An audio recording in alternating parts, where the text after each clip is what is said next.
మిత్రులకి బంధువులకి అందరికీ ఒక నివేదిక. ఇవాళ 31 డిసెంబర్, రేపు 1 జనవరి. చాలామంది మన హిందువులకి అసలు ఇది తెలియదు, మనకు కొత్త సంవత్సరం ఎప్పుడు వస్తుంది. మా హిందువులకి నేను ఒక చిన్న సందేశం ఇవ్వాలనుకుంటున్నాను. మన న్యూ ఇయర్, కొత్త సంవత్సరం మార్చ్ లేకపోతే ఏప్రిల్లో వస్తుంది. అది ఉగాది పండగ అంటారు. కానీ ఇవాళ మనం చూస్తున్నాం 31 డిసెంబర్ వస్తే చాలామంది గోవా వెళ్ళిపోతారు, చాలామంది ఆ క్లబ్కి వెళ్తారు, చాలామంది బార్కి వెళ్ళిపోతారు, చాలామంది బైక్ రేసింగ్కి వెళ్ళిపోతారు.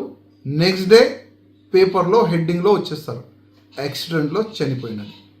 ఇదేనా మన సంస్కృతి? ఇదేనా మన పెద్దోళ్ళు మనకు నేర్పిస్తున్నారు? తమ్ముళ్ళారా, నా ఒక నివేదిక. బ్రిటిష్ వాళ్ళు ఒక ప్లాన్ చేసి పోయినారు. మనకు కొత్త సంవత్సరం 31 డిసెంబర్కే, 1 జనవరికే మనకు సంవత్సరం వస్తుంది, కొత్త సంవత్సరం వస్తుందని వాళ్ళు ఒక ప్లాన్ చేసి పోయినారు. తమ్ముళ్ళారా, క్యాలెండర్ చేంజ్ అవుతుంది, మన ఫ్యూచర్ కాదు.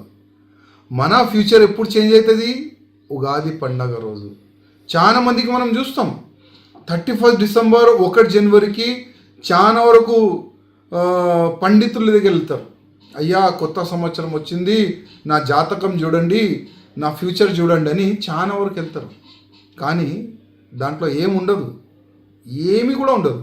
అందుకోసం నా తమ్ముళ్ళారా, మీ జాతకంలో మార్పు ఎప్పుడు వస్తుంది? ఉగాది పండగ రోజు.